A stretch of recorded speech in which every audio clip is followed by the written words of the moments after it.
guys. Welcome to episode 54 of the Bearzi podcast. Today we have my buddy Vergo from the Psychedelic Actualization YouTube channel.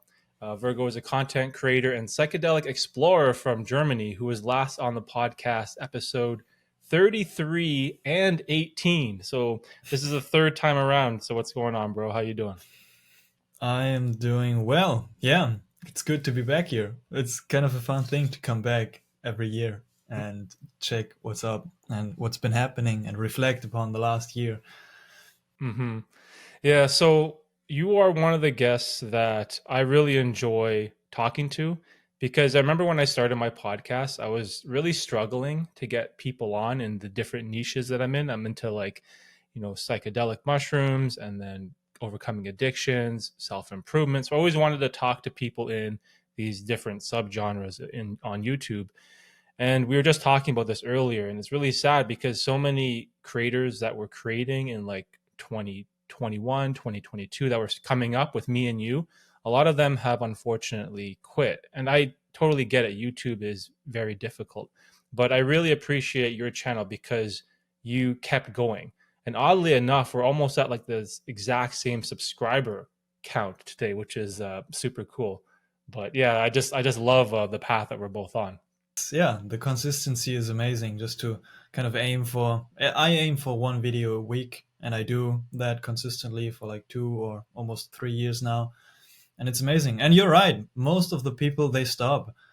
And I don't know, of course it has different reasons, but also when I started the channel, I was kind of involving myself in the psychedelic community, in the spiritual community, of like really small channels, and I commented on all of their videos and watched a lot of them.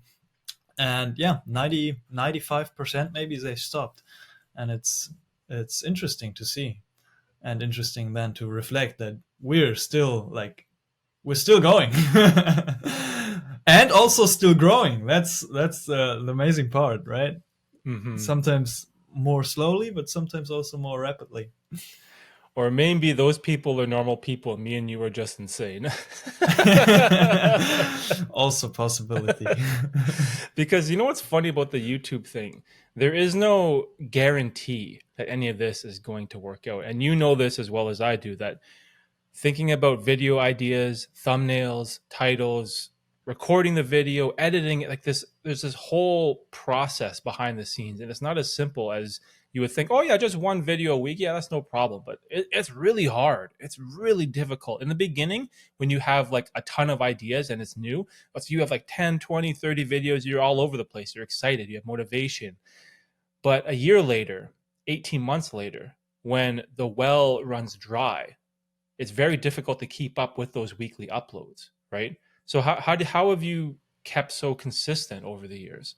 I think one big part of it is um, like not being as perfectionistic about every video. Mm. So if I have an idea and I don't have the highest quality productions of videos, so I just record and sometimes I just upload with minimal edit just to have a bunch of videos. It also depends on my schedule. So for example, if I'm traveling around and I know, okay, for the next 3 months, I'm not going to be able to be home and upload a video, I'll schedule for 3 months, 4 months. Um, or for example, right now I'm working on different projects, for example, an online course or building expertise and learning and studying. And now I have videos recorded till the end of August or till early September. So that's like, so it's set, and I have freedom to think about and step back from this hurry. I really like hone in on creating stuff in a short period of time, and then I step back. And also then when I'm traveling, when I'm having new experiences, when I'm not thinking about the YouTube, then I gain more life experience, and then this kind of kind of fills up again, and I'm filled up again with ideas and inspirations and new experiences and learnings for myself that I can share then with the world. So that's kind of the basic framework that I'm following at the moment. But also in the future, I want to make better quality videos with more thought in each and every one of them.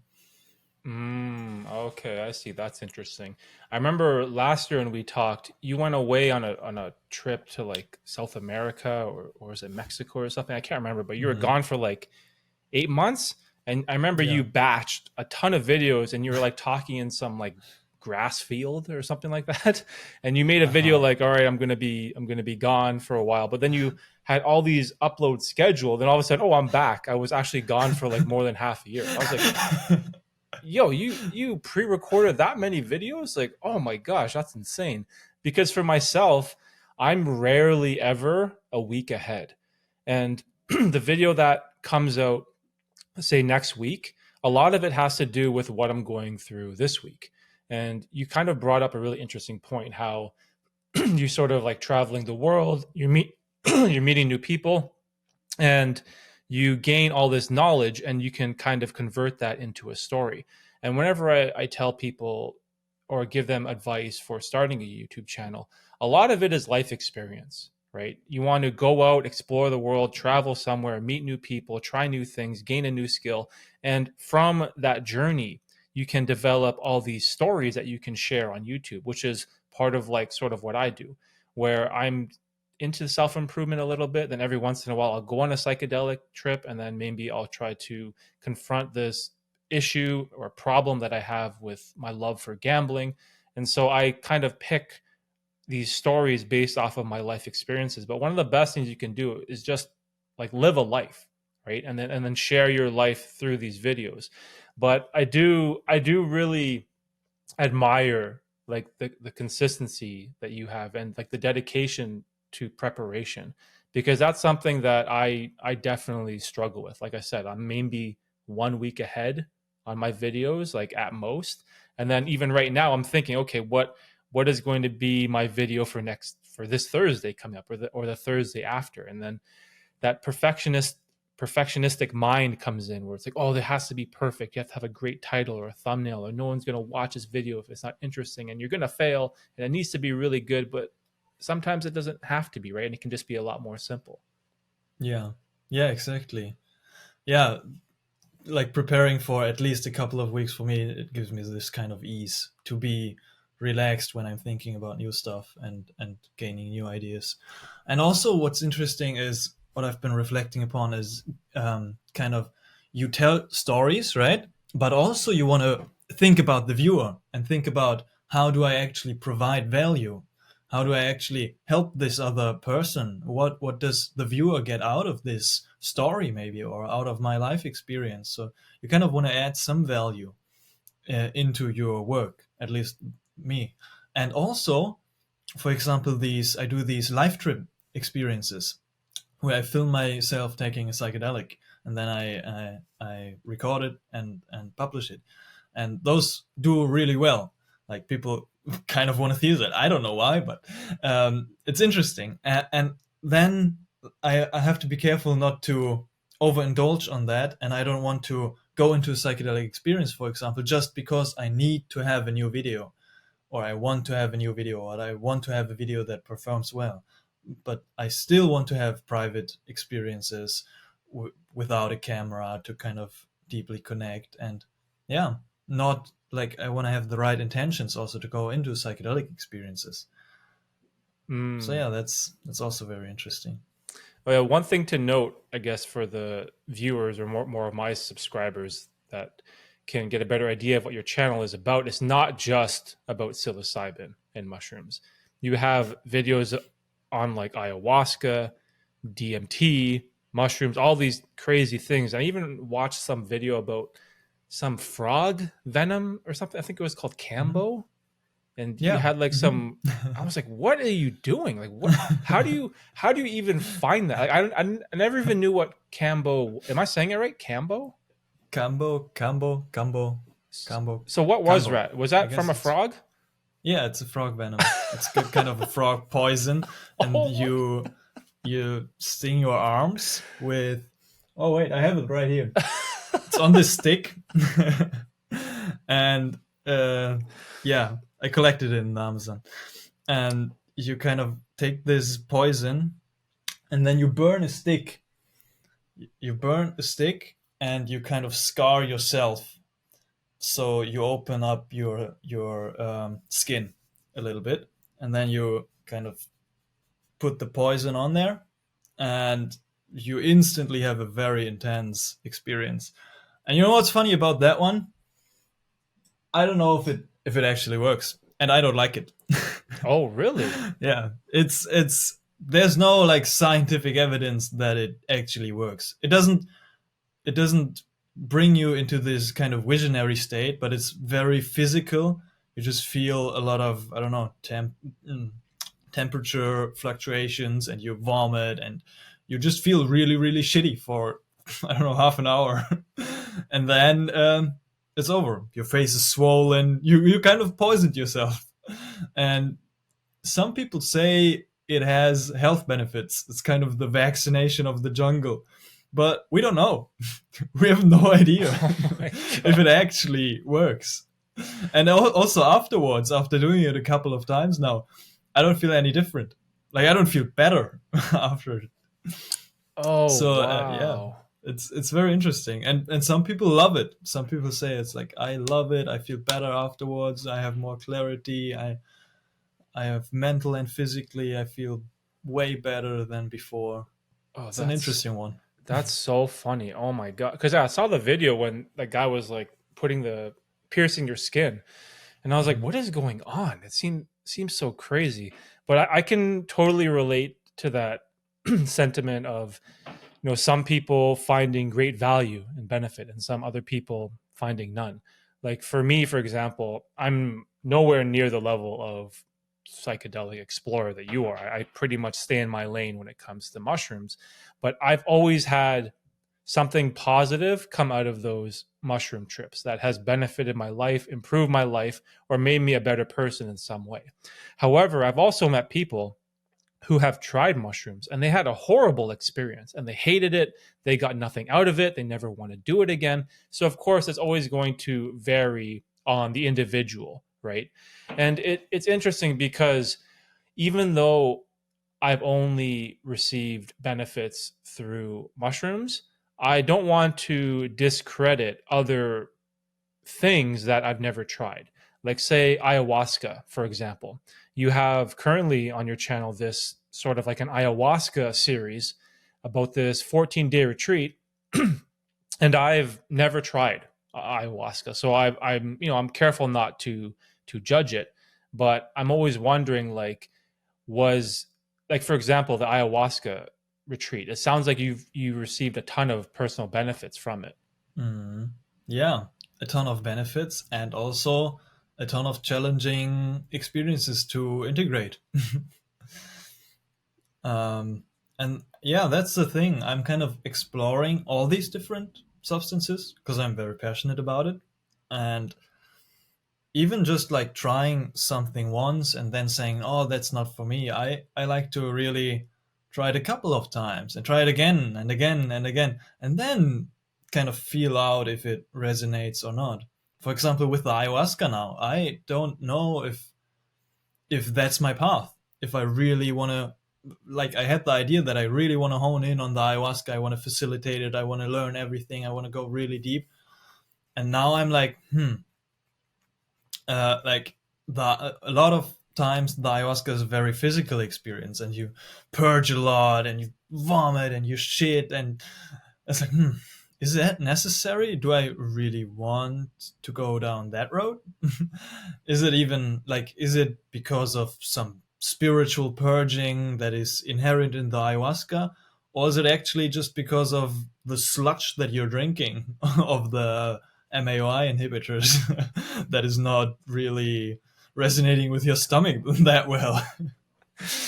um, there's kind of nuances to it because it's a very interesting phenomena, and of course on mushrooms, on high dose mushrooms journeys, or even LSD or DMT or 5-MeO, you can purge and vomit, and I don't know, yeah, bring out some stuff. But still, like, it's an interesting question of like what resonates, what doesn't resonate, um, which I'm still contemplating. I don't know if somebody would ask me what is my favorite psychedelic, I would not be able to answer it. I don't know. Oh, really? So you don't Yeah. have one that you enjoy the most, or that was the most beneficial or the most favorite? You don't have one on your list? Yeah, no, it's very interesting because all of them gave me so much, and I had so many beautiful experiences on each one, and also so many challenging experiences with each one. So, for example, in the last couple of weeks, I was like, yeah, LSD. It's LSD. My favorite is LSD. I always feel good when I take LSD in low dose and high dose sessions. I love LSD. It's so pure. It's so clean. It's so easy to take and to process. And even afterwards, I feel great. And then I did a low dose LSD session. And it was weird, like a couple of weeks ago. I was like, damn, it's not always easy. Yeah, some of those trips will sneak up on you, right? Some like I for even for me, for example, I promote psychedelic mushrooms like all the time if it's microdosing, standard dose, heroic dose, whatever. But I'd be lying if I said that I never had a bad experience because I've had some trips where I was like, "Whoa, that was a lot. That was a little bit too much for me to take in." But the one thing that I do like about mushrooms, for example, it doesn't have that purging aspect, like where you have like the constant vomiting. And it's interesting when you talked about the ayahuasca and maybe that tea or that brew that you're drinking, it doesn't resonate with your stomach. So obviously that kind of can correlate to that. But I've always been interested in ayahuasca because if you want to do it properly, it sounds like you need a shaman and you have to go into like a rainforest type setting. Is that the only way you can do it? No, it's not the only way you could do it. There are many, many, many different ways you could do it. I'd say if you're beginning, don't do it alone. I mean, you could just get the ingredients and cook your own ayahuasca if you kind of know how to do it, and then you can have that experience yourself. I'm not at this point yet of going into ayahuasca journeys myself mainly because of physical safety issues. Because I've heard stories from friends who did it alone in the forest, and they choked up on their own vomit and almost died. Yikes.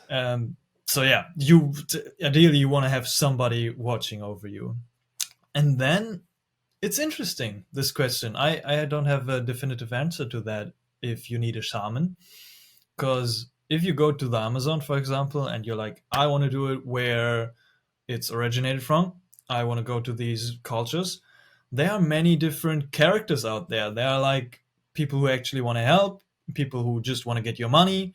So you have to go through this whole process uh, of finding and figuring out how to find a good-hearted shaman, a good-hearted person, and also a skilled person. Because then there's people who report back they have been, I don't know, they've been energetically robbed kind of from this shaman that which they did ayahuasca with, or I don't know, just like very weird experiences, and you're in this kind of culture, and also most of the shamans, they don't speak English, so you got to figure out, do I do it with a proper retreat with a translator? Do I go into the jungle and just search for one? Do I learn Spanish or Portuguese?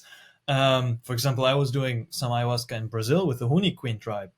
And at the ending circle, we were all standing there holding hands, and they were chanting some stuff. And the ceremony was over, basically. And I even fell asleep and woke up for this circle. And then I was standing there and I was passing out. I was like, bam, face on the ground, just standing into. I was just passing out. And then I saw the shaman with this huge feather hat in front of me, and he was talking Portuguese. I was like, I have no idea what he's saying. Like, what is going on? So yeah, so you want to regard safety, physical safety, and then see language barriers. And if you, yeah, I wouldn't say you have to do it in an Amazon, but you can also do it in Europe or in the States, wherever. Like, then there's a question of how comfortable do you feel doing it illegally, because there are a lot of underground practitioners and retreats all around the world who use different kinds of ayahuasca, um, and some of them do really good work, but also some of them do not. Two more examples from my recent experiences. I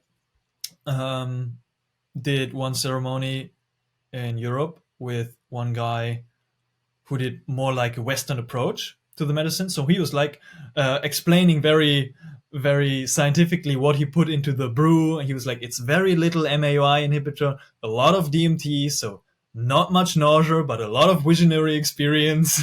And it was the first experience where I didn't purge, and I had a Oh. beautiful visionary experience. Um, so I was like, this is amazing. And he did great work. He was kind of beatboxing during ceremony, which was also a very interesting Oh, experience. wow. So there's like this huge range of possibilities of engaging in and seeking out this kind of experience. And then also I was like seeking out another one in Europe. Um, the first one was a recommendation of a friend. That's also a good sign of where to go. If you know people who have been to the retreat, reach out to those people and talk to them. What has their experience been like? And also talk to the shaman or the facilitators before you engage in such a retreat. Because in the second one, I went there by myself. I thought it out through, I don't know, groups at Reddit, and I don't know, it was close by. I drove there and I had a very horrible ayahuasca experience. Because there I felt like, I don't want to judge the person who did it, but I felt like it was kind of a cultish behavior. It was this person who was presented as the shaman. I didn't resonate with him, and he was kind of imposing his dogma and his traditional beliefs from the Shuar tradition in Ecuador upon the whole group in ceremony. He was even talking and talking and talking, and his singing was really bad. So yeah. So I don't know what to say to that, because there's good and bad in the Amazon. There's good and bad all around the world, and it's a journey to kind of figure out how to actually, yeah, see what resonates. Also, which traditions resonate, which style of ceremony. Some are just pure darkness and silence the whole night, and maybe some Icaros in between, and some are with the fire and dancing and guitars and celebration, and it's, yeah. And some people talk during ceremonies and impose their belief systems on, or I don't know, yeah, talk about philosophical concepts during ceremony. So there's also different kinds of going into this experience. And if you've never done that, that's a very difficult decision to kind of just even imagine which one would resonate with you. So it's for me, it was a journey of trying out a lot of different stuff, and now I can try out more stuff, and maybe even someday return to the ones that resonated most. Wow, that's crazy. I didn't know it was like such a wide spectrum. So there's like a Western style, a European style, but you mentioned the term like legalization or doing something illegal. I think this is one thing that kind of sucks with this whole psychedelic drug conversation is that unfortunately all these substances are pretty much illegal, right? And the way that I've navigated this world is like you said through trust, because that's the only thing that you have is, do you trust a source? Do you have a friend that you trust that can recommend you a shaman or recommend you an experience? Because I don't know where these substances come from. Like mushrooms, for example, I don't grow them, I don't sell them, I don't nothing. I just have someone that I trust that will give me some, and I've always had no problems. So I trust this one person that I know. But if I didn't have that trust, like I might be too scared to even try some of these drugs, right? Well, you can quote unquote call them drugs or whatever they're labeled as. But it's unfortunate because there are some people out there that may be struggling with PTSD or anxiety or depression or just something in their life. And one of these substances could help them. But the gateway into receiving them in a safe environment has been unfortunately blocked by governments, and it's really unfortunate, right? Because it's really sad because we have things, and I talk about this all the time. You can walk into a beer store, you can buy a bottle of Jack Daniels, and you can kill yourself. you can chug the entire bottle on the curb on the street and just die. And that is available to anyone in North America. You can just go and do that freely. But something like, mushrooms or LSD or DMT or ayahuasca or any of these things, the barrier for entry, it's so high for the average person who is just like, maybe they're hearing about this for the first time. They're like, oh, ayahuasca, what is this? Maybe it can help me with these issues that I have. But how do I get started? Because it's like it's an illegal substance. So I feel like this is why I like having these sort of conversations. Like we're not me and you are not promoting anyone go out and do anything illegal. Like this is not what we're talking about. I am basically just sharing my experiences, what helped my life, and you're pretty much doing the same, or at least that's what I'm getting from your channel and your work. And I think that's important because maybe there is someone out there who this is what they need, right, to better their life. And this is what happened to me, right? Like before I tried psychedelics, I was a very narrow-minded person who was caught up in my ego. I was borderline narcissistic. Like I was overly confident in a sense, and mushrooms has improved my life in so many ways. It's made me a better person, a better father. It's humbled me and has overcome my ego. And it's like I don't know what else we can do when it comes to this like legalization issue. I know that you're still in Europe. So is all these substances, is it still like heavily illegal? Is it heavily looked down on? Like what's it like over there? um, yeah, that's a good question. First of all, the legal issue is kind of difficult. What it's like in Germany, I don't know, because it depends on which bubble are you in, like, and which perception do you have. Because I am in this psychedelic bubble. When I talk to people who are not into this kind of work or not taking psychedelics a lot, or when I just talk to casual people on the street or at the restaurant, most of them have no idea what psychedelics are. They're like, ayahuasca, I've never heard of that. DMT, I've never heard of that. Mushrooms that you can eat, yeah, maybe, but haven't investigated it further. Like most casual people that I talk to, they have no idea what this is. And well, I don't know how strict they would pursue something like the possession of psychedelics, because I have luckily never been in this situation of having to face this. But the law says if you have a couple grams DMT in your backpack, you can get into prison for 5 years. So it's Wow. even just having and possessing these substances in kind of a little bit larger quantity, you are in danger of going to prison. And it's yeah, it's a sad reality.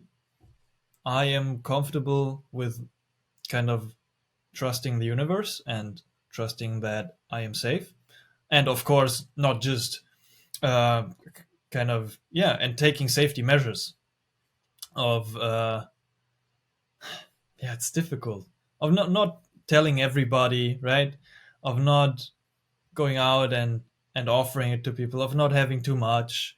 um, but it's a very difficult situation.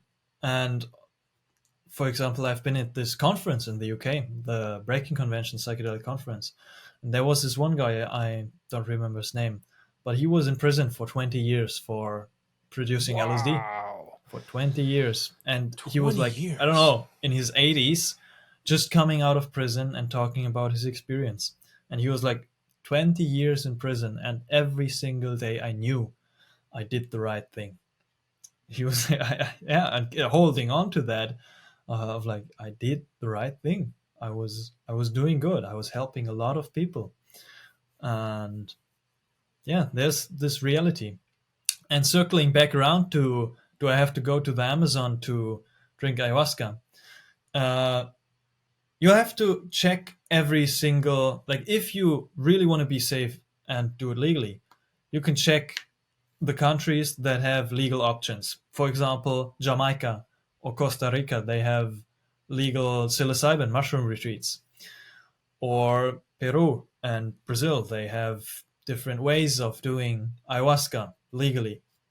And also, then you have to assess your own situation of where you're coming from and what you want to get out of this experience. For example, if you're dealing with some mental health issues or PTSD, then maybe just going to the Amazon, maybe it would be nice.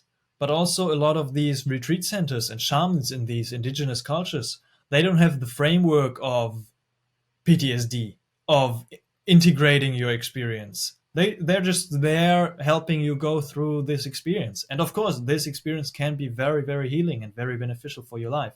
But then you go back to your country, nobody knows about it, and you have no kind of support system to integrate this experience. And the retreat center or the shaman, they also don't care because they're just like moving on with their life.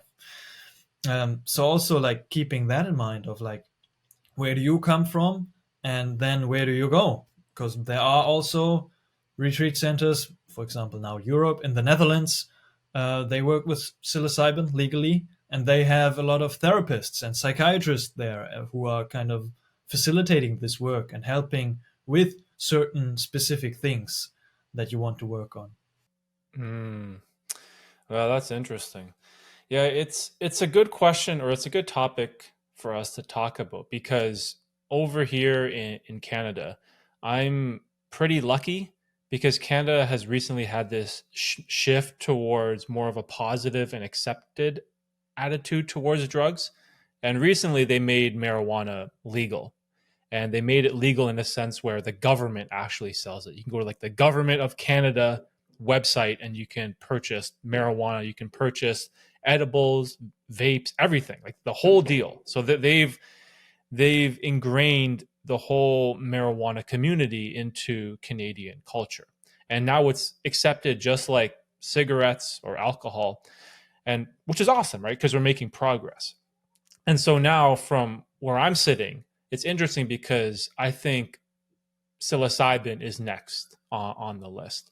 And again, technically the laws over here, just like you said, if you have some DMT in your backpack, if you are concealing a bunch of shrooms on your, I don't know, in your house or your car or something, you can go to jail. It's illegal. It's an illegal substance, and it's a Schedule 1 substance in the United States, which is extremely illegal. However, the narrative here, I think it's shifting, and I've had some conversations with police officers about this type of stuff. And I'm like, like, what do you guys think about mushrooms or psychedelics? And they're like, are you doing anything? Are you hurting anyone? Are you doing anything stupid? If not, then like, we don't care. We have bigger issues on our plate. We're dealing with child abduction at like the highest rate. We're dealing with murders, theft, like real criminal activity. They're like, if you're just some dude that has like a couple mushrooms in your basement or something, like, we don't have time for that. You know what I mean? They have such bigger issues that police officers have to deal with. And they have so much on their plate. Just think about the amount of drunk people on a Friday night at the bar, how many times the cops have to go there and, deal with some asshole being crazy, right? So like, over here in North America, I think the narrative is changing for the better, but technically it is still definitely illegal, right? So I think this is why me and you, we have to kind of navigate this subject with grace.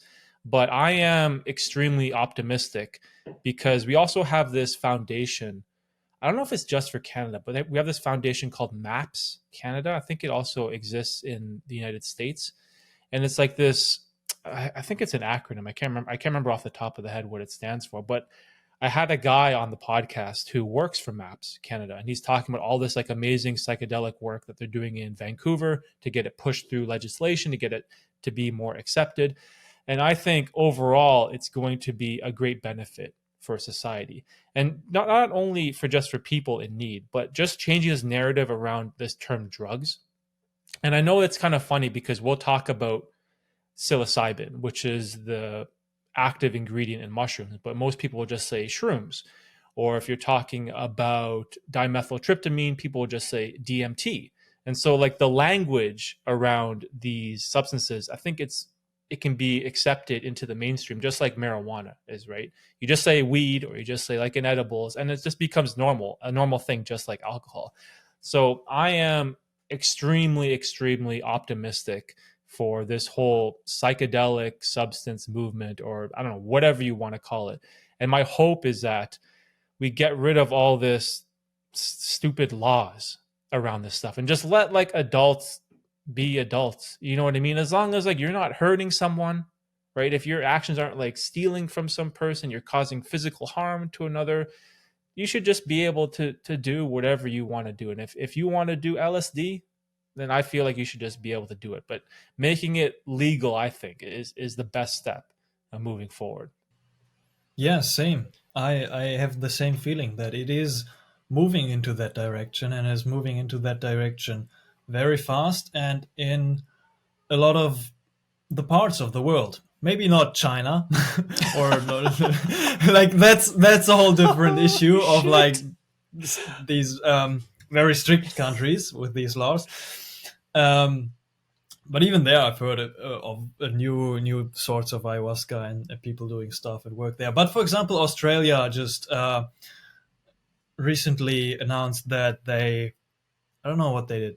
They legalized psilocybin and MDMA for psychiatrists to prescribe to patients, and it's moving very fast. For example, also I've been at ICPR, the Interdisciplinary Conference for Psychedelic Research in the Netherlands, last year, and this year at Breaking Convention. And at these conferences, you also see a lot of talks about the politics of psychedelics, and it's moving into a great direction. And as you said, that's my experience as well in Europe. Uh, Police officers, they don't care. They have really better things to do. If you just have a little bit for yourself, they truly don't care. I have a funny story. I went to visit a friend in the Netherlands, and I went back to Germany with the car, and they pulled out the car at the border and searched my backpack, and I totally forgot that it was illegal. I always have my DMT with me. I always have everything in my little backpack. Oh no. And they pulled out, they searched everything, and then they put all of my stuff right in front of me at the car, and they were like, and it was a whole bunch of stuff, and they were like, "Can you explain us what this is?" And I was like, okay, take a deep breath. And then just not completely, but being very honest with them. But kind of with fluffy words. So I was like starting with the legal stuff and then slowly moving towards more illegal stuff. I was like, this is rapé. This is a shamanic snuff that you can blow into your nose with this little thing. Like, and I can even blow it into your nose if you want to try it. It's basically tobacco from the Amazon, and this is mapacho tobacco. It's just pure tobacco. It's not a, it's like a cigarette but without all the chemicals. So it's just tobacco. And then I moved on to, what was it? This is chilquage. I have this bottle of chilquage. It's a root extract of a tree in Mexico, and it makes your mouth really tingly. Like, look, you want to try it as well? It's like, it's completely legal. Don't worry about it. And then I moved on. Then there was changa and also bufo and 5-MeO DMT, even synthetic 5-MeO DMT, which looks like a drug, right? And then and they were like so blown away by my stories. I was like, oh, this is changa. I was not calling it changa, but this is a mix of herbs that is good for your spiritual health. And then I was moving on to the last one, and this is a frog venom from a frog in Mexico. Frog venom? And yeah, and at this point they were like so confused, like, what are we gonna do with this guy? And then two of them kind of went away and called and had to talk with some other people, and they were like, well, I don't know. You're a weird guy, but we don't know what all of this is. But go on, keep on driving. Like, they were looking for weed or cocaine or whatever, like large quantities of illegal stuff moving from one country to the next. And they're like, come on, just move on. Oh my Yeah, god, that is that was so funny, bro. What the heck? You must have been like so like nervous, full of anxiety, like yeah, yeah, oh my gosh. But you know what? They probably realized like, hey, look at this dude. He just has a bunch of dosages or substances at a personal level. There wasn't like a brick of cocaine or like a bag of heroin. You know what I mean?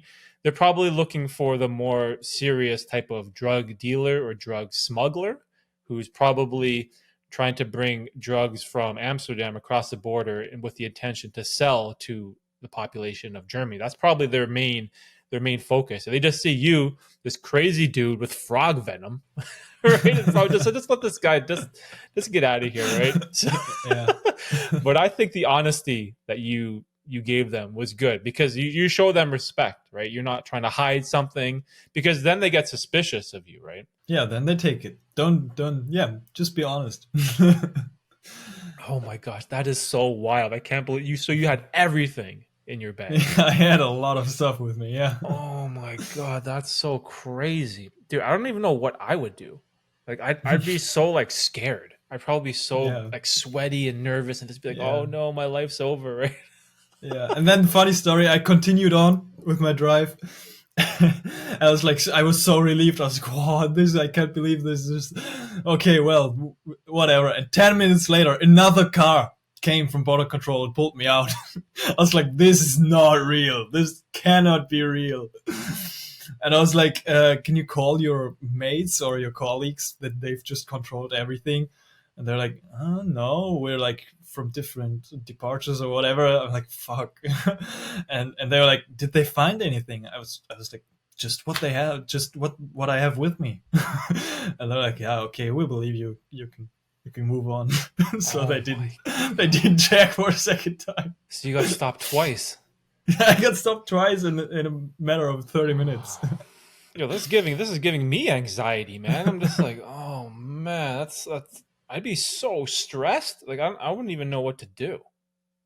I think that's my one of my biggest fears, right? Because I'm someone, I don't do anything too crazy in my life. I pay my taxes. I pay my property tax. I take care of my family. I don't steal anything from the grocery store or the mall. You know what I mean? But it's like the one thing that I have to worry about is like I have YouTube videos talking about the benefit of psychedelic mushrooms, right? And that's like the one thing in my life that I have to kind of worry about and have to, sort of be careful on how I navigate this whole issue. But man, just going through the border like that and getting stopped not once but twice. That's an insane story, dude. Yo, did you make a video about that? Oh, not yet. It's a good idea, Is it but coming up? that would but that would show people that I would do illegal stuff. Oh yeah, yeah. Yeah, Hmm. that's also true with my channel. It's like if you have a little bit of consciousness, you can sense that I do illegal stuff. Um, but yeah, that's the thing. Trust. But you know what? I feel like if there was some organization out there or part of the law that wants to crack down on this stuff, for example, just look at Joe Rogan's podcast. Those guys do mushrooms all the time openly. They just talk about it. Like they have that one podcast with there's four guys. There's Rogan, Mark Norman, Ari Shafir and Shane Gillis, and I think they call it Protect Our Parks. And they get drunk, they do mushrooms, they do all kinds of crazy stuff. And we're talking about the biggest podcast in the entire world, and they're in Texas, which is pretty conservative when it comes to this type of stuff. I'm pretty sure marijuana is not even legal there, or is it? I'm not sure. But anyways, you have the biggest podcast in the entire world doing this stuff, and they're fine. So I feel like if there's an entity out there or some subsection of the government that wants to really crack down on this, like you can find it all over the place, right? But again, they have bigger issues to deal with, in my opinion, and just some dudes, trying some substances for personal use, for having fun, if it's recreationally, or maybe it might be medicinally, right, to better their life. It's not. At the end of the day, I feel like the powers that may be just let it go. right? I think so. Even though that it does give me a little bit of anxiety knowing that I have these videos out there, I also know that there are people and creators and famous people who are way more important than I'll ever be that openly do this stuff as well, and they're fine. So hopefully we'll be okay too, right? It's funny. Do you ever watch Rogan's podcast with those three guys? No, Oh with no. those three, no, no. Hmm. They'll do like a 3 hour. It's like four comedians. They'll do like a 3 hour Mhm. podcast, and they'll all get drunk and do mushrooms. And it's like it's so silly. It's like chaos. I'm just like, oh my gosh, this. And we're talking about a podcast that'll get like it gets millions and millions of views, right? Like our podcast, it might get like 100 views. But you know what's funny though? The podcast has been growing actually, which is super awesome. Because I don't know if you remember the first time you were on in 2021, the podcast was like had like 30 subscribers, 20 subscribers. It would just get nothing. I'd post a video with you, maybe you share the link with your subscribers, I share it with mine, and it gets that that initial growth or of views you get in the beginning, and then it all just dies off, and then there's no traction. But now it's kind of cool because every day I'm slowly gaining subscribers. I'm slowly gaining views. And I see this with your channel as well. Like every single day, your channel is growing, right? Your subscriber number just like keeps going up. And it's super exciting because in the beginning, I'm sure you can relate to this. In the beginning, there's like these dark days, right? Where it's Hmm. not growing, you have no No momentum. movement at all. Yeah, right. So how's your channel moving right now with in terms of like progress and growth? Wow, very good. Uh, what I'm really confused about is the main videos that get consistently promoted by YouTube through search and and are constantly getting views Blue and Lotus? are probably gaining me the subscribers as Blue Lotus exactly, and that's confusing me because I'm like now I have all these subscribers that are here because of Blue Lotus, and I'm not going to talk about Blue Lotus that much anymore. Probably once a year, once every 6 months, maybe, because it's a nice substance. But yeah, it's not the main focus of the channel. The main focus of the channel is using psychedelics for self-realization and self-actualization and spirituality. And yeah, so the views are still like around 100 to 200 of like consistent views, but yeah, it's growing, and there's this certain sense of a small community which is really really really beautiful, which I'm really grateful for. And opportunities come, and people reach out personally through Instagram or through mail and tell me about their experiences, and it's beautiful to see that growing. Hmm. Yeah, I'm looking at. I have your channel up right now on my screen, and your biggest video or most successful video is smoking Blue Lotus for the first time, live experience, and it's 152,000 views. That's It wild. got 2,000 in the last 2 days, so that's like 1,000 a Really? day. Yeah, it gets these spikes of like sometimes it's at 100 to 300 a day, and sometimes it's at 1,000 a day. Because I don't know why are people searching for this.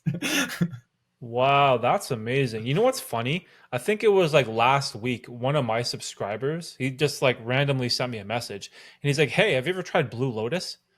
And I was like, what? Wait, what? Blue Lotus? That sounds so familiar. I'm like, Blue Lotus. I'm like, oh, psychedelic actualization.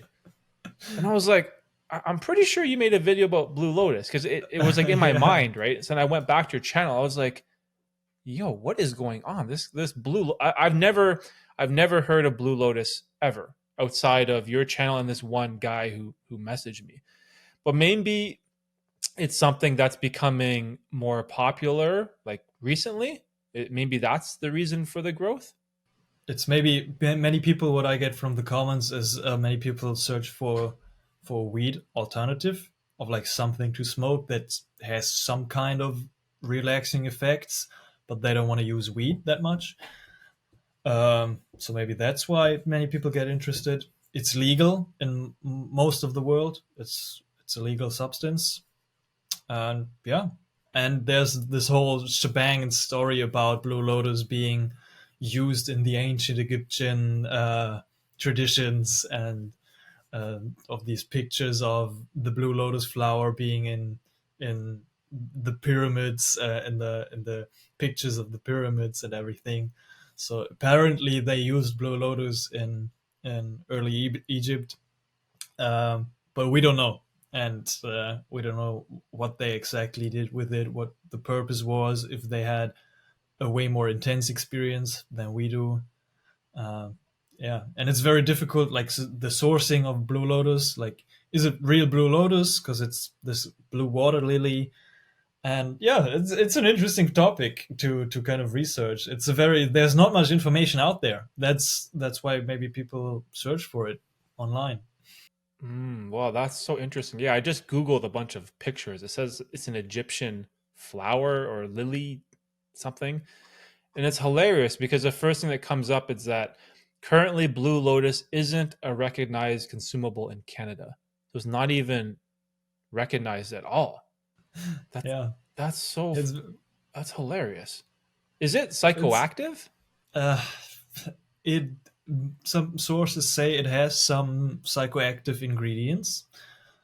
Um, and for myself, if the couple of times I tried it, I just noticed a slight, very very subtle change in consciousness. Even if I do a lot, I purchased extracts and essences and everything, and even when I consume a lot of that stuff, I just have a very subtle change. So not a psychedelic experience, but slightly consciousness changing. So maybe slightly psychoactive. Wow, that's so interesting. There's like links here from Etsy Canada to buy a whole bag of Blue Lotus. I'm like, what? You just like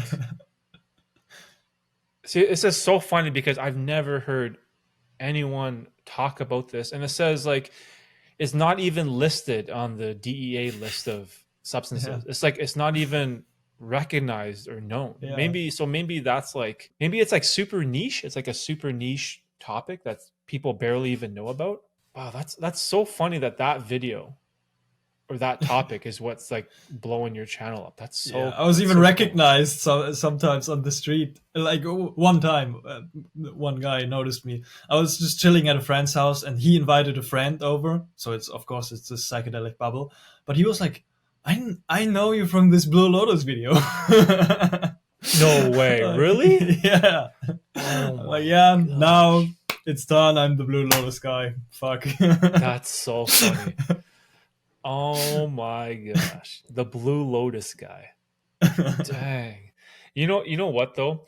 I'm sure you have the same issue that or the same idea that I've been thinking about. Is that I don't want to get pigeonholed into making videos just about one topic, right? Like I have a bunch of videos on my channel where I talk about my past history with gambling and how to be honest, I love gambling. I love to bet money. I love to wager with friends. I love everything about gambling, playing poker, betting on the basketball game. I love it. It gives me this dopamine hit, this rush that's just super enjoyable for me. And so I've talked about my issues with, gambling, and I made a couple videos about this topic, and they've done really well. Like Hmm. algorithmically, they get Yeah, I've lots seen of that. views, right? And I get Hmm. all these people sending me emails and messages like, "Oh, make more videos like this." But I'm like, I don't want my whole channel just to be about gambling. You know what I mean? I don't want to be stuck in just this one narrow topic. So my plan is like every month I'll make at least one video about this subject, right? I try to like mix it up because I'm still passionate about self-improvement. I'm still passionate about psychedelics. So those are the two other topics that my channel has. And it's weird because I've sort of fallen into this category of a variety channel where I have three different niches. Now, when it comes to the algorithm, that is a poor decision to make because you always want to Yeah, niche down, right? You want to make your yeah, channel to be about one topic, whereas mine, it's about three, right? And it's like a stupid thing for me to do, but I love talking about these three topics. So I'm just gonna go with it just because it makes me happy, right? It makes me fulfilled, and I can kind of mix it up. But for you, people are probably like, "Oh, make more videos about Blue Lotus. Make like, how do I do this? Like Blue Lotus tips for a first time smoker." Like, I'm sure you're getting requests on videos like that, but also you don't want to make your channel just be about Blue Lotus, right? No. Yeah. No, I'm not gonna do that. I'm gonna see it as a funny viral video, but I'm gonna continue on my path. And you're right, it's from, at least if you wanna, I don't know what your plans are for your channel, but like if you wanna develop it into more business side of things, that's not a wise decision, but it's a really interesting combination of gambling and psychedelics and self-improvement, which are also kind of related. I mean, I've seen you do videos on mushrooms and gambling, for example, now, right? And kind of combining those, because they are kind of related a little bit. So you can maybe manage to weave those together.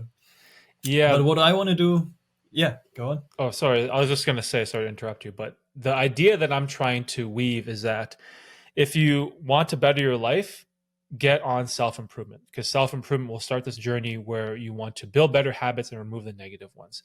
And then the next step is identifying what are your negative habits. So for me, it was gambling. And then from gambling, how can you overcome those negative habits? And for me, it was the use of psychedelics, right? And which loops back into self improvement. So there's like this revolving circle of get on self improvement, get rid of the gambling addiction. And I did that by using psychedelics, which is part of self improvement. So it's sort of like this revolving door.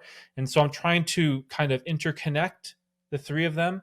It's like a sort of like a weird thing to do. And I call my channel um, psychedelic self improvement. This is basically like the niche that I think about. Like when I think about my channel, oh, is it a let's play video game channel? Is it a vlogging channel? Is it a construction channel? No, my niche of my channel is psychedelic self improvement. And that is the way that I sort of view my channel as a whole, even though that niche doesn't really exist. I don't think that's a thing. I just kind of made it up, right? But that's like the lane or the path that I'm going on. Yeah, true. And yeah, for me as well. Now I want to, in the future, niche down even more. So the niche is using psychedelics for self realization and self actualization. But for now, I'm sharing more personal experiences and personal insights. And I want to move more towards education because I don't know. Would be interesting to know if you remember. I tried to look it up an hour ago, but didn't find it. In the last podcast, did we talk about my plan to create an online course? Yeah, Was yeah, we that did. idea there? Yeah, yeah, we Hmm. did. I am still in the early stages of creating this course, and I have been focusing on this the last year, which is insane. So there's a couple interesting points. So I am reading all of these books. Like these are Oh, just the ones I've read in the wow. last couple of months, and I have, I don't know, 50 more.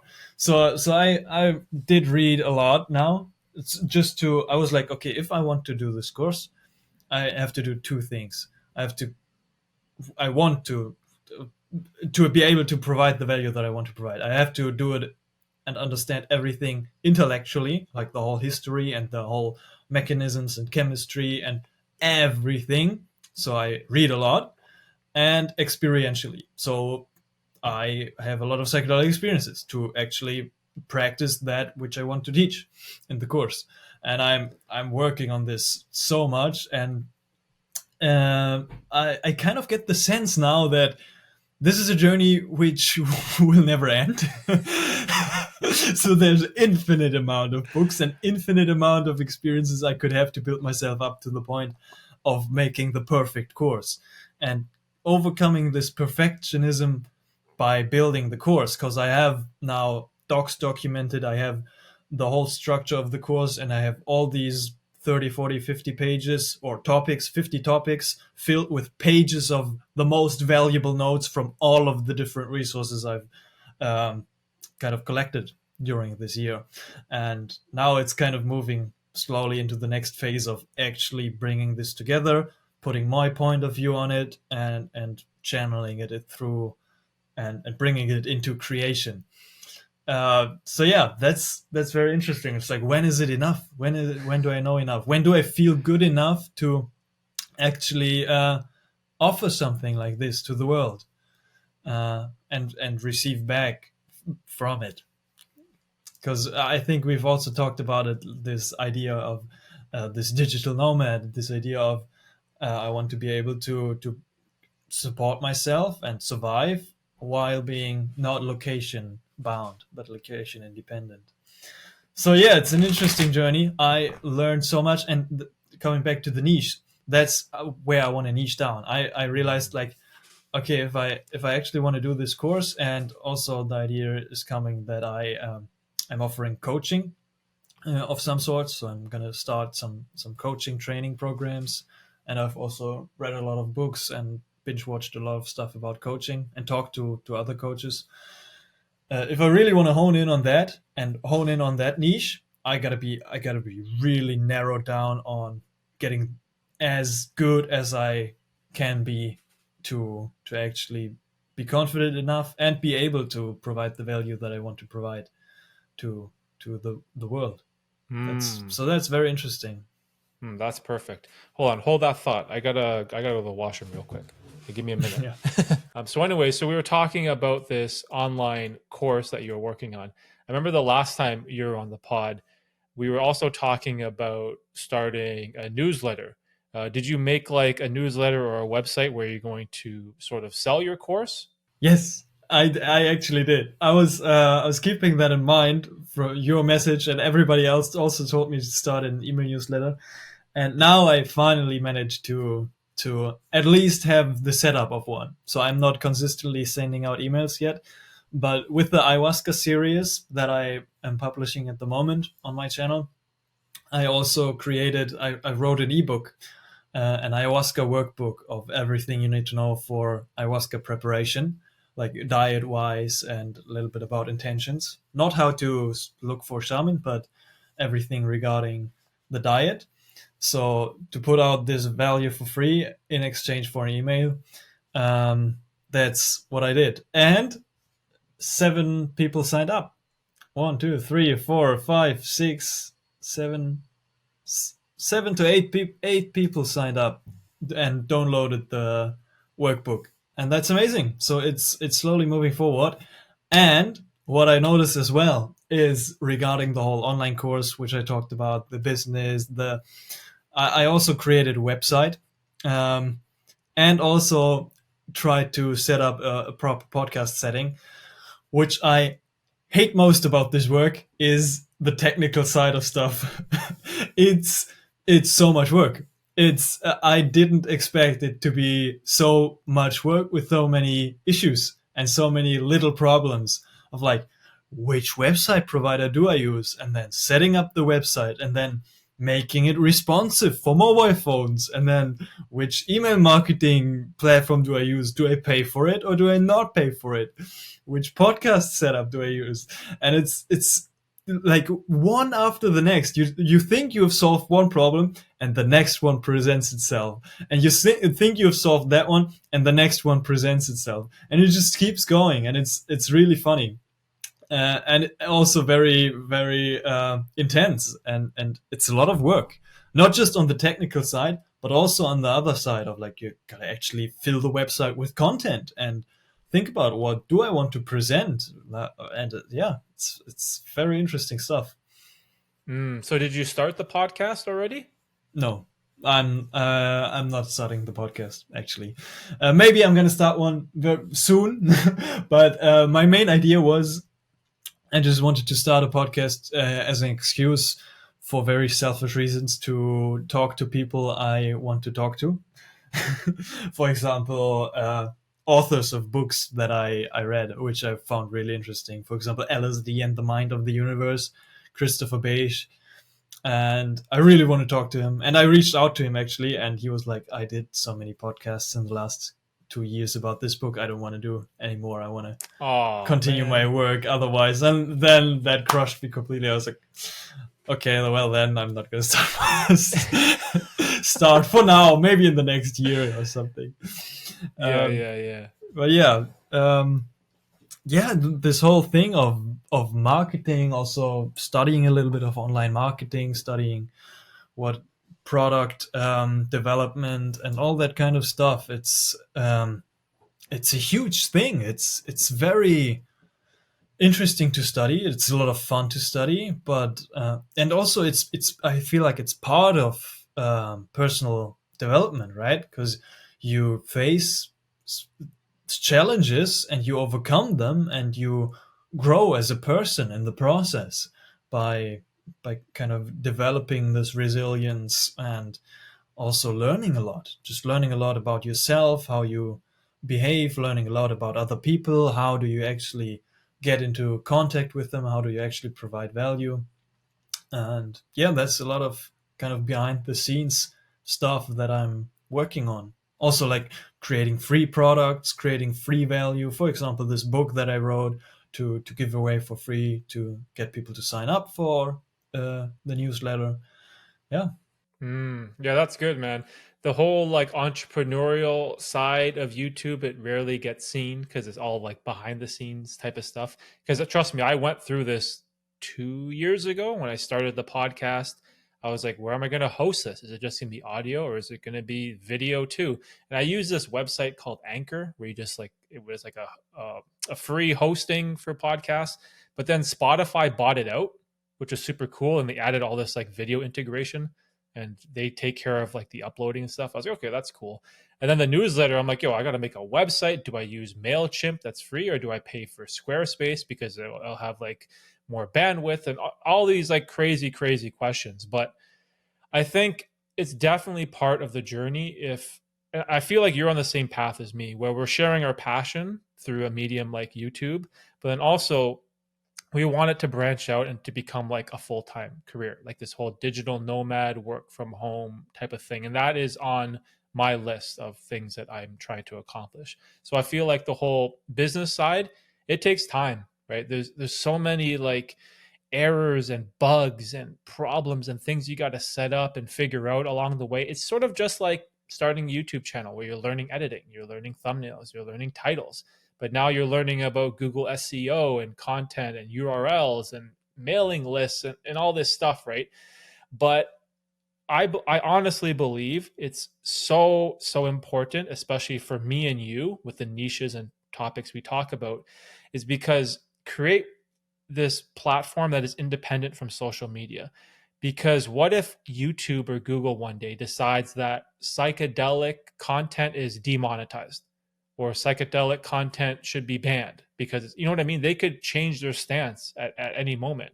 And I'm sure that you have issues sometimes with getting limited ads or maybe getting a video demonetized, for example, and that's out of your control, right? So I think it's so important to start a podcast or a newsletter or a website or something, some way where you can connect with your tribe of people that's independent from the social media websites, right? Yeah, 100%. And also not just the YouTube thing. Yeah. For example, YouTube ad revenue, I don't get YouTube ad revenue at all. I get 10 cents per day. Around 10 Really? cents, yeah. Um, 10 to 20 maybe. Yeah. Is it uh, because they're limited or demonetized? Like how come it's so little? uh, all the life experiences which get a lot of views, I don't even monetize them because of the risk of them being kind of getting the attention of the guidelines on my channel. And even the ones I just talk about stuff, most of them or a lot of them get demonetized. Yeah. So, and also the ones that are monetized, they don't no kind of no people, nobody wants to play ads on that kind of topic. So it's generally very low paid in the YouTube realm, and also a lot of it is demonetized. So YouTube ad revenue is not an option. And not just the YouTube guidelines, but also different kinds of stuff. So I bought this new laptop for $2,000, and and it got hacked in the first couple of days of Oh, I using it. remember that. Yeah. Yeah, Remember your Instagram and no, your channel, right? yeah. My YouTube channel got hacked, so all my Google accounts got hacked, and it still like tingles afterwards, like weeks and months afterwards. All of a sudden, my Spotify is hacked, or all of a sudden this and this happens, and it was a period of constant tension and anxiety, which was and while the YouTube channel was hacked, and I got a strike even from that because they uploaded stuff to kind of spread a virus on YouTube. Yeah, I saw it. Yeah, I remember I messaged yeah, you you right away. messaged I was me like, actually, yeah, and I think you were the one who made me aware of that, and thanks to you, I could save my channel and I could mm, act very quickly. But yeah, I was going through this scenario, which is a real scenario of like my channel being deleted, just out of blue air, one day to the next, boom, everything gone. And that thought was a very interesting thought, uh, of because my whole life is kind of focused around this channel, and it would drastically change my whole life. you know, your channel though, I knew right away that it got hacked because, and I'm someone who, and this may sound cringe, but I genuinely care about my fellow creators. And the whole idea with my podcast was like, I want to give people a voice where we can promote their work, and it's not just about me because YouTube is very ego driven. It's very egocentric. Oh, my channel is about me. It's about my name, my experiences, me talking, everything me, me, me, me, me. But like the podcast, I want to share other creators. I want to promote their work. Be like, hey, check this guy out. Psychedelic Actualization has some cool content. And so I not only subscribe to your channel, but I have the bell notification on. So whenever you post a new video, I get the notification. And then all of a sudden, every couple hours, like this random ass video would post. And I was like, whoa, wait, what is this? This is not what Vergo usually posts. And I watched it, and it's like this stupid scammy video, but oh, download, click this link in the description. And I was like, oh, this is not Virgo. This is no way. There's no way this is you. And I reached out to you right away because I know if whenever this stuff happens, you got to get on top of it instantly before your channel gets deleted, removed, banned, or whatever it may be, right? And I was like genuinely concerned. I'm like, oh man, this is not cool. Maybe you got a keylogger or a virus or something. Like something obviously happened, right? And I was so happy when, even though you got a strike, but I was so happy that you got the channel back and there was no permanent damage done, right? That's I'm really glad as, for that as well. That's I'm really lucky because I researched a lot, and a lot of people they are not able to get it back instantly. Either it's a long process or it's gone completely. So yeah, it's just a little bit of lasting damage on of some other sides. For example, this beautiful new laptop is very slow now, and it crashes every time I start it. Even though I did reset it to complete. I completely resetted it, and it should everything should be new and gone, but it's still there's still something in there, which makes it crash every time I start it, and it's kind of slower than it should be. But yeah, I'm living with that now. I'm happy that the channel is back, and there's just yeah, I think now it's slowly fading out and over. A couple of weeks ago, my Spotify got hacked, so there's still. I changed all the passwords from everything, and I'm careful not to save anything anymore on the laptop because Google has everything. Even just noticing that one of my Google or all my Google accounts get hacked, and Google has everything from my data. It's crazy just to be aware of that. Yeah, like I'm the same. I have a laptop that's dedicated specifically for video editing and YouTube. And this is like my work. I don't click any links on it. I don't go on any like porn. I don't click any links in my Gmail, like nothing. I don't click nothing with this laptop because I know one false move and I could like lose all my stuff. Even though I have multiple YouTube accounts with on multiple like different emails, but still, right? Like Google, it has everything. And so I try to be as careful as I can with like treating my laptop as like it's part of the business, right? It's like this. I try to separate business from personal. Where in the past, maybe when you're like 18 or something, oh, you're starting a business on a laptop, then all of a sudden at night you're going on like porn websites too, because you just kind of don't really care, you don't really know any better, or maybe you're downloading BitTorrents, or maybe you're downloading some shit from whatever website. You never know, right? And it's like you got to be so careful nowadays with like any of this type of stuff, right? But I'm so happy that your account didn't get totally screwed. And also, it made me, because I naively go into all kinds of endeavors, online and not online. I'm kind of trusting in the good of humanity, and I'm not even thinking, because these egotistical, negative, exploitative thoughts of damaging some other human being, they don't even enter my mind, and I cannot even imagine how somebody would do that. And so I'm just going about my life and doing that, and then this happens, and I'm really deeply contemplating. It's like, how could somebody be like, just this human shared kindness? Why would somebody want to exploit or damage another person's life, and kind of maybe even destroy their whole life just for their own benefit, just to gain a little bit of money? That's not cool. It's like, there's so many ways to make money. You can do cool stuff, you can create cool stuff, you can even do illegal stuff, but why would you want to damage other people on the way?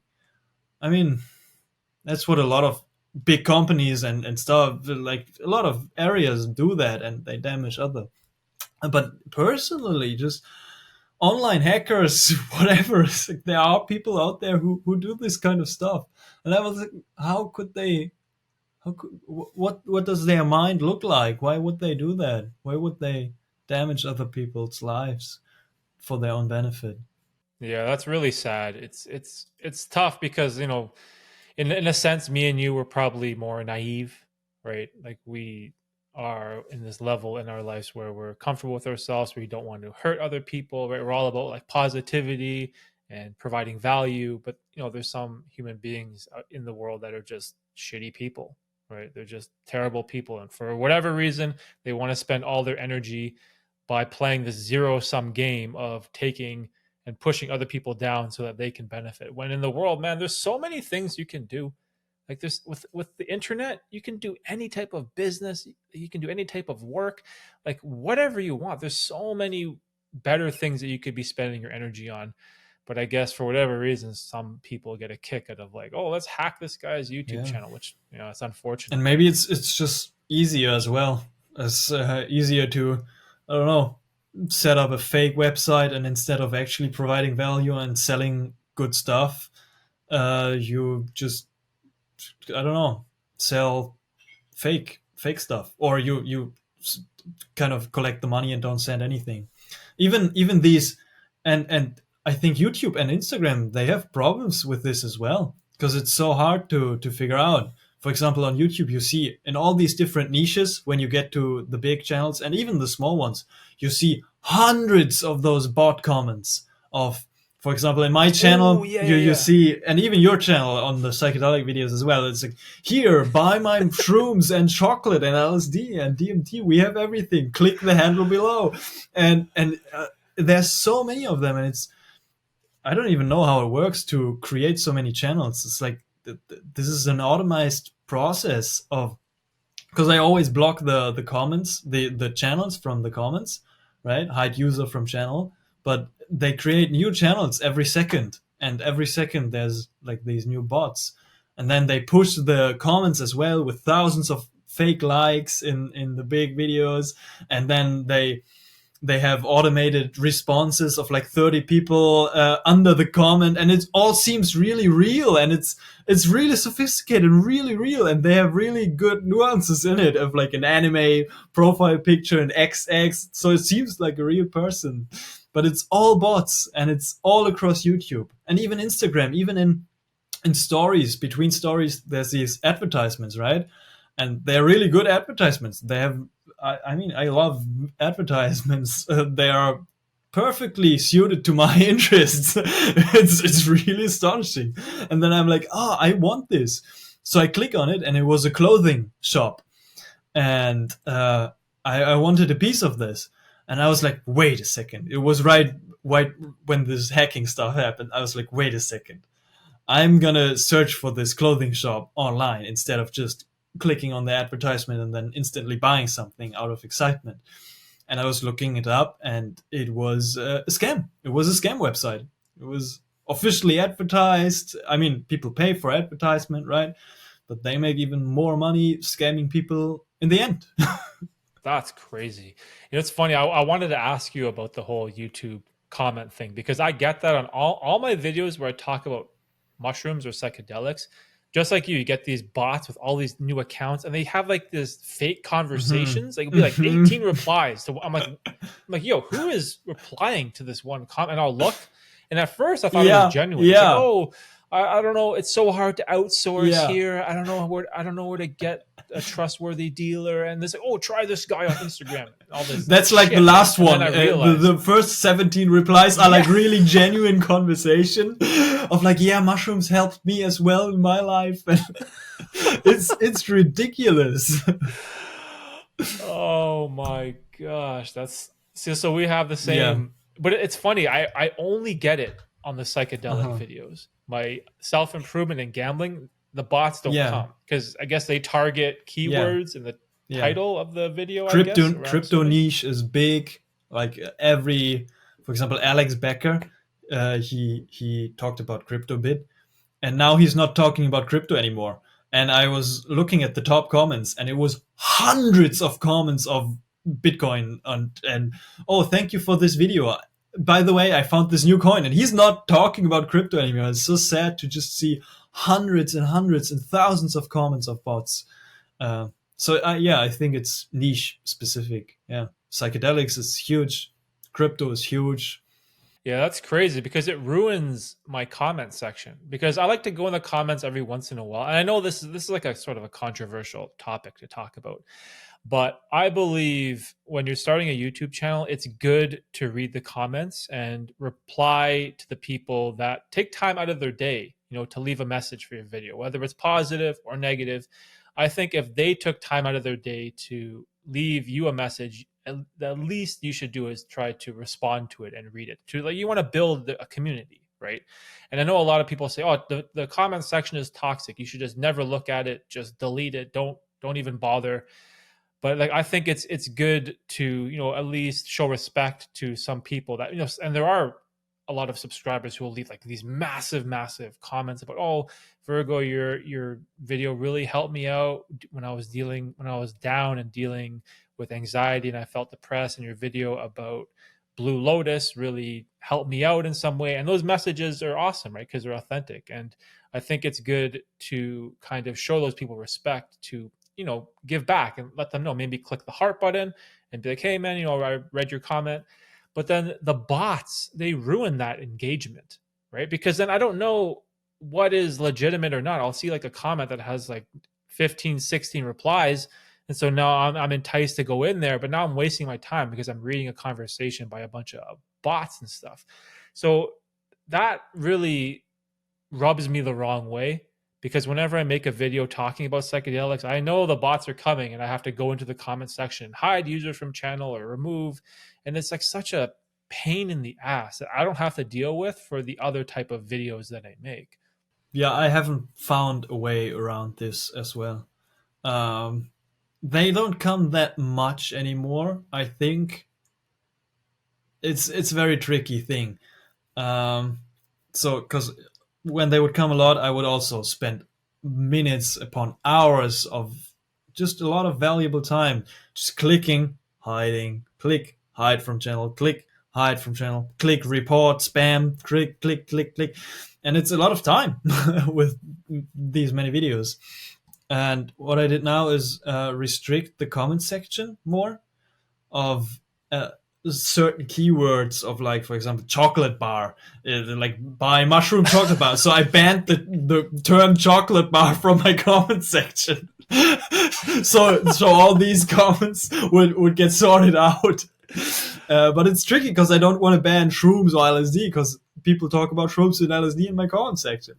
So it's I'm still finding a way. I hope YouTube finds a way to kind of deal and block these bots somehow, but seems to be a very difficult issue to deal with. Yeah, it's tough because YouTube is like this revolving door. It's always going to be changing, right? And I know that this topic of bots and artificial intelligence in particular is becoming increasingly popular and ever more like mainstream. And I'm always wondering, like, what do I have to deal with next? Like, we have this bot problem.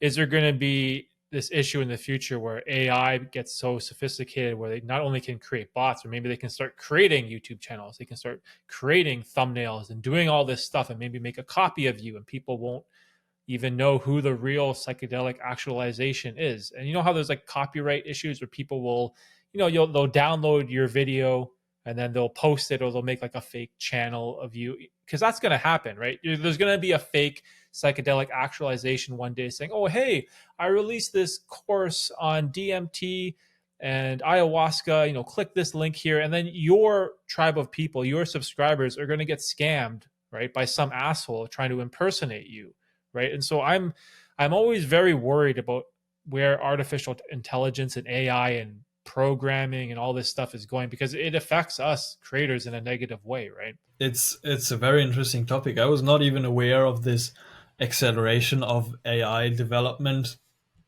till, I don't know, beginning of this year. It was not on my plate, and now all of a sudden, when it got kind of released into the public, and now there's all these different services available. It's like, oh shit, this is a real thing, and many people use it, and the the thing is, it's so good, right? It's amazing, like the quality of the things you can do. It's crazy. I was testing it for example, taking snippets out of a podcast. So you dump a podcast into this AI software, and it gives you snippets of shorts, and it's really good. I did it myself then, and I did the AI thing, and it was very similar to the snippets we chose. Uh, Also Mid Journey, and also, yeah, how the whole creator economy is going to change in the next couple of months and years. It's very interesting, of these, yeah, and also relating to the scammers of these AI services, where you just have to have like a few seconds of somebody's voice, and then the AI can speak transcripts and scripts of random words that you give into it with this person's voice. Uh, this is going to be really interesting changes coming, Yeah, because it's going to affect me and you, right? With the and the whole future world, of even content politics. creation. For example, Yeah. the next election, not maybe not this one, but the next one. I heard this one safety guy. He said this election is going to be the last real election of the president, because afterwards you will not be able to tell if the video is real or not. This is going to be changing the whole world, because it's too good. It is very good right now, and it's moving exponentially. The development is moving exponentially, and we're not going to be able to imagine how it's going to be like. So it's, at one point I'm like, it's very exciting because it's changing so fast, and on the other side I'm like this really classic old school psychedelic human guy, of like, I want to I want to do things like as a human. I don't want to use artificial intelligence to write me a script, or have chat gpt give me thumbnail ideas or title ideas. I want to kind of have the full control and the full creative process authentically spreading out from myself. And yeah, the sad thing is, maybe, like, yeah, maybe this AI thing is going to be always going to be better. Like, if you have 100 different ideas of a title or a thumbnail, and you can even still choose to pick a good one, uh, it's difficult to come up with that many ideas of your own for a video, maybe. For sure. You know, I've thought about this a lot, and the way that I sort of hedge my bets against this whole AI thing is that I got away from scripting my YouTube videos. In the past, I used to write out a full like Google document, like 4 pages, and I would have everything written down. There'd be no mistakes, no ums and uhs and likes, and all the sentences would be perfect. And I would memorize the whole thing before I would record. And now I've completely gone away from that entirely. I do everything unfiltered, no script, off the cuff. And because that is something I feel like AI can't really replicate. Whereas people are going to use AI, they're going to have these amazing, well polished, fastly paced, edited, cut videos with perfect script and everything. And I'm trying to get away from that. And I released a poll on the community tab to my subscribers. And I'm like, would you prefer like well polished, well edited videos, maybe a couple times per month? Or would you rather prefer more videos, but that are unfiltered, that are raw, that are not pre planned or pre scripted? And I figured most people would prefer, the well edited videos because people would be like, oh, I'd prefer a video that where you put time into it, where you put effort, where you put video editing, it's more engaging. But I got the exact opposite response. And a lot of my maybe it's just my subscriber base, but they're like, we want the more unfiltered. We prefer the ones where you don't read off a script or you don't read off a teleprompter or any of this other type of stuff. And I was like, oh wow, that's interesting. And one of my subscribers messaged me and he said, YouTube is becoming a pure hit of dopamine where every single video is super fast paced, it's super cut. There's like the first intro is like really like in your face, all these different cuts and transitions, and it's like this dopamine hit where they want to get you addicted. And he said like he's appreciating that older style of YouTube where it's just a person, because that's what the you in YouTube is. It's a person sharing a story, sharing a life experience. And he said that it's more relatable. And that's what he likes about my channel, for example, because the videos are now that they're less polished. And so I think that's going to be maybe my hedge against where everyone is going to go towards this chat GPT optimized, super perfected video where I'm sort of going to lean the other way per se. And also it helps with these videos, like these podcasts, because this is how I would record a normal video anyway. I would just turn on the camera and I would just go. Whereas now that skill can translate into live streams. It can translate into podcasts or interviews or whatever that I want to work on in the future. And I think that is a great skill, especially for guys like me and you, right? Yeah, I'm also in that camp, kind of moving more into that direction and staying true to myself. And even though when we don't use these AI tools, maybe we're gonna not see this rapid growth or this extreme growth, but also from a creator perspective, I would, because I also like these raw, unpolished, maybe longer videos more. I don't even watch YouTube that much anymore because it's so bombarding me. So I try to do very intentionally very few videos that I watch. But also, I would want my community to like this certain type of stuff, my sharing authentically. I wouldn't want to have a larger community of people who require and demand this fast-paced editing dopamine hit kind of video, and then they would not be satisfied with a lower quality, just sharing authentically longer type of video. So also from my perspective, I would just rather have a smaller community of people who really appreciate that than a larger community who are just after these dopamine hits. And it also makes it more real, because when I talk to you on this podcast, I am getting the same Virgo from one of your videos. You talk the same way, you act the same way, you have the same mannerisms, the same sentence structure. There's nothing different. Like the way you are in your videos is the exact same as the way you are right now in a live podcast setting, right? And I appreciate that because there's nothing fake about you. I can feel like the authenticity. This is who you are, right?